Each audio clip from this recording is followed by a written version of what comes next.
네, 안녕하세요. 저는 이제 고대부고 영어를 맡고 있는 최상엽 강사라고 합니다. 네. 일단 이거 설명회 때 제 소개는 간단하게 드렸었기 때문에 지금 이제 고대부고 영어를 맡고 있는 최상엽 강사라고 하고요. 다음은 일단 목차 좀 설명을 드릴게요. 목차 중간고사 출제 범위, 그러니까 작년하고 올해가 어땠는지 그 차이 조금 설명을 드리고요. 그다음에 출제 경향하고 이제 학습 전략, 그러니까 고대부고라면 꼭 알아야 할 부분들, 그리고 이제 솔루션, 이제 해결책 부분을 좀 설명을 드리도록 하겠습니다. 그래서 먼저 출제 범위고요. 이제 출제 범위 같은 경우는 교과서, 그리고 이제 모의고사, 아주 비교적 간단한 유형이었고요. 그래서 첫 번째 교과서인데 고대국어 같은 경우는 조금 다른 게 뭐냐면 일단 다른 고등학교 같은 경우는 본문만 딱 이렇게 나오는 경우가 있는데요. 이제 아무래도 get ready, grammar in context 이런 좀 이제 교과서 앞부분과 뒷부분에 있는 이제 조금은 짜잘한 그런 부분들도 같이 포함이 되고 있고요. 그래서 이제 커뮤니케이션이라고 해가지고 이번에 이따 보여드리겠지만 이제 뒤에 듣기 부분이 있습니다. 이제 듣기 부분을 이 커뮤니케이션 부분을 조금 변형을 해서 출제를 하기도 했었습니다. 네. 다음은 일단은 모의고사고요. 이제 모의고사 같은 경우는 이번에 이제 많은 학생들이 조금 겪었다시피 본문에 있는 단어를 그대로 주구장창 외운다고 해서요. 맞출 수 있는 문제가 아니고 이제 동의어, 반의어가 조금 나왔어요. 근데 이번에는 영영풀이가 좀 작년하고 다르게 안 나왔습니다. 작년에는 나왔는데 올해는 영영풀이가 나오지 않았고요. 그다음에 이제 리스닝 같은 경우 그리고 리딩 같은 경우 이제 조금 독특하게 고대부고는 듣기도 들어가고요. 독해도 다 들어간다. 그러니까 1번부터 45번까지 전체 범위라고 생각하시면 됩니다. 이게 두 개씩 넘어가네요. 네. 그래서 고대부고 출제 경향 이제 최신 변동 사항과 그다음에 이제 방향성 좀 설명을 드리도록 하겠습니다. 그래서 고대부고 내신 변동 사항인데요. 이제 전에는 이제 작년 같은 경우는 21문항 그리고 서술형 6문항 그래서 배점이죠. 배점도 서로 동일했다. 그래서 이후에 올해에는요. 이제 22문항 딱 한 문항 늘었어요. 이제 객관식 딱 한 문항 늘었고 서술형은 동일했습니다. 그래서 이제 2024년 고대부고 출제 경향을 이렇게 딱 표로 좀 설명을 드리고요. 이제 이 부분만 조금 달라졌어요. 객관식 같은 경우가요. 이제 듣기가 5개, 그리고 주관식, 서술형이 1개가 있었어요. 총 6문항이 나왔었고요. 그다음에 이제 빈칸, 순서 삽입 흐름 이 부분이 주목하시면 8문제 정도가 나왔고 그다음에 내용 일치 추론 이 정도 부분이 4문제 정도가 나왔었는데 영영풀이도 마찬가지고 근데 올해 들어서 이렇게 지금 빈칸 추론 유형을 되게 많이 늘리셨어요. 그러니까 객관식에서 빈칸 추론 부분을 늘리셨고 그다음 듣기를 보시면 원래는 6문항이었는데 절반으로 줄였습니다. 이제 점차 물론 요번 유형만 그랬을 수도 있겠지만 이제 나중에 조금 늘릴 수도 있다. 그래서 작년에는 6문항이었다. 이 정도로 보시면 될 것 같고요. 그다음에 이제 고대부고 출제 방향성 이제 정리를 해놨습니다. 이제 작년과 매우 유사했고 문항 같은 경우는 그리고 모의고사 리스닝 부분도 아까 말씀드렸다시피 3문항만 이렇게 진행이 되었고 그다음에 아까 말씀드렸다시피 어려워하는 부분 그러니까 빈칸 추론 영역이 조금 늘었다. 그러니까 왜 어렵냐? 학생들한테는 이제 동의어, 반의어 그러니까 선택지가 조금 어려워요. 그러니까 선택지를 읽을 수 있는 능력 그 어휘를 읽을 수 있는 능력 그 다음에 뒤에 보시겠지만 서술형이 조금 달라졌어요. 유형이 또 설명드릴게요.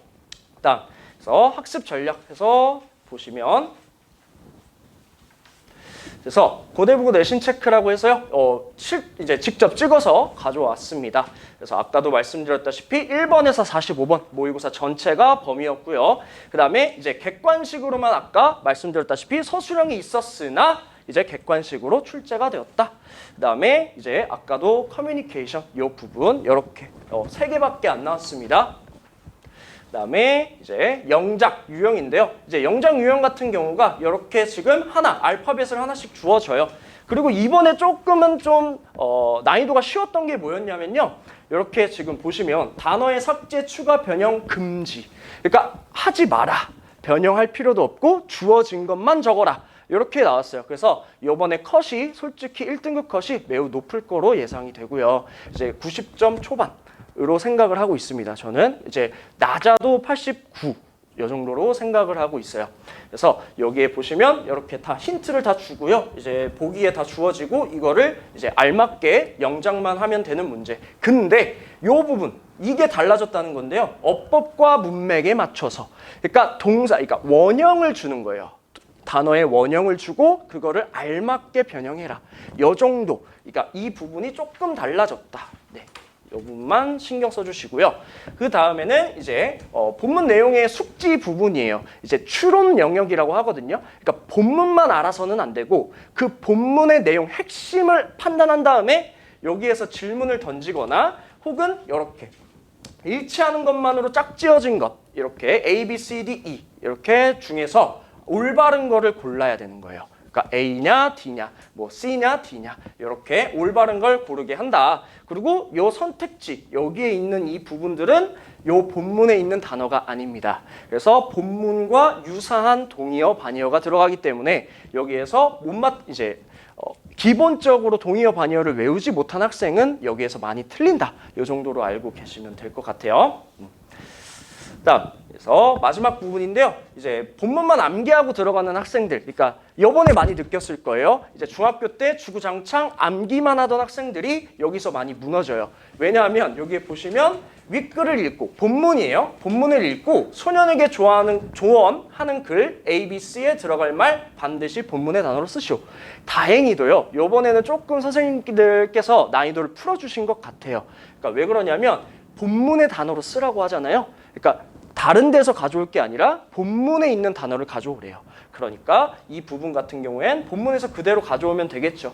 근데 조금 이제 어려웠었던 부분이 새로운 질문을 해요. 그 본문에서 새로운 질문이라는 게 뭐냐면 그러니까 여기에서 아까 얘기했다시피 조언하는 글이 있는데 그거에 잘 맞춰서 써라. 이 정도.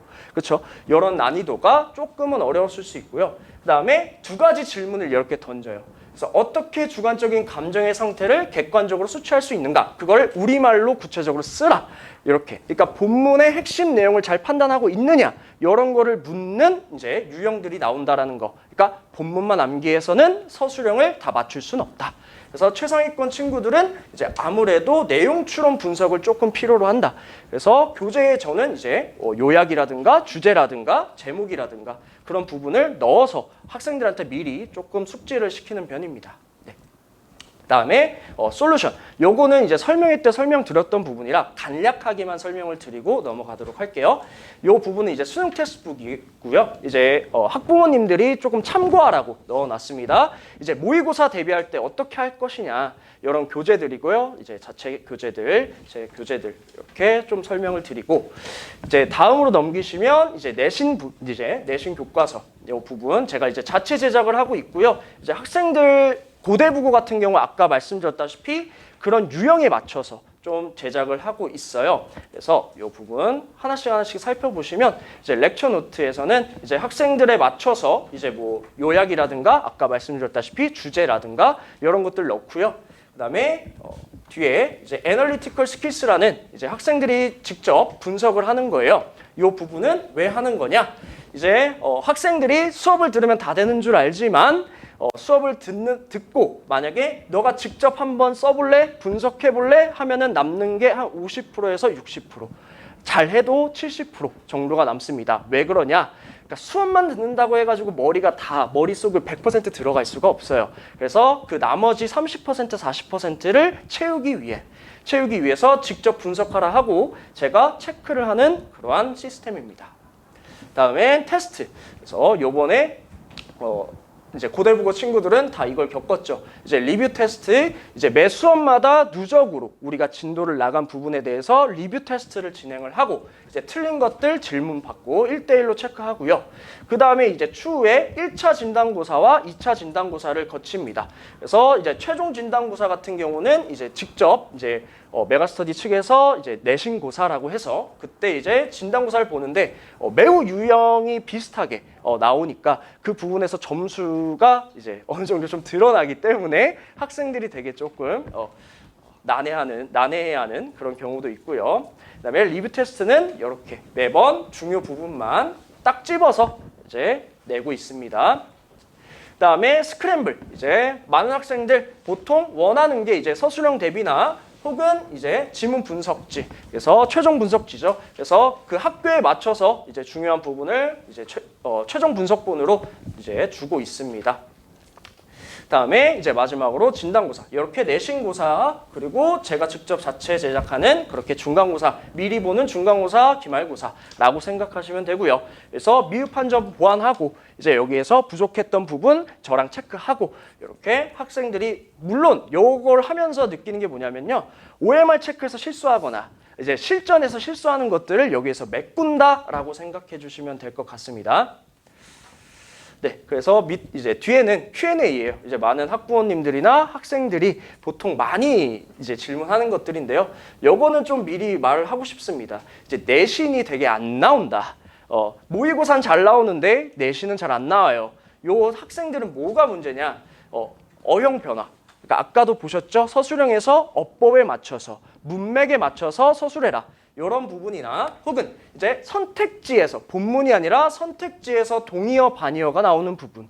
그러니까 이 부분을 숙지가 안 되어 있거나 혹은 문법 부분, 기초 문법이 이제 부족해서 영작하는 부분이 조금 어렵거나 문장 구조 판단이 어렵거나, 그래서 그 부분에 따라서 영작도 힘들어지는 거예요. 그러니까 이게 연쇄적으로 발생을 해서요, 이제 무너지게 되는 겁니다. 그래서 요것도 미리 말씀을 드리면, 이제 문제 정답률이 낮은 편은 아니다. 근데 맞긴 맞는데 제가 이 답이 왜 이게 답이야? 라고 물었을 때 대답 못하는 학생들, 그 학생들은 감으로 풀고 있다. 물론 영어에서 감은 매우 중요한 부분이라고 생각은 하지만 내신 같은 경우는 공식이 있습니다. 공식. 그러니까 영작은 어떻게 해야 되고, 그리고 동의어, 반의어는 어떻게 공부를 해야 되고, 그러니까 이 부분은 이제 이렇게 공식이 좀 필요하다라고 알려드립니다. 그래서 클리닉 부분, 테스트 미흡한 학생은 무조건 부릅니다. 불러서 제가 이제 관리를 하도록 하겠습니다. 그래서 이 부분은 사실 설명회 때 좀 많이 말씀드린 부분이라 이제 학원 친구 어플도 사용해서 학생들 질문 받고 있고, 그다음에 이제 관리, 그다음에 이 부분은 이제 학생들 동기부여도 하겠다. 꼭 이제 공부만이 아니라, 그러니까 공부를 하는 건 매우 중요하죠. 근데 꿈이 정해지지 않은 상태에서 공부는요 되게 쉽지 않은 경우입니다. 그래서 일단 목표 설정을 위해서 조금 생각을 하고 있습니다. 저도. 그래서 이제 2025 올해의 이제 합격 수기들이고요.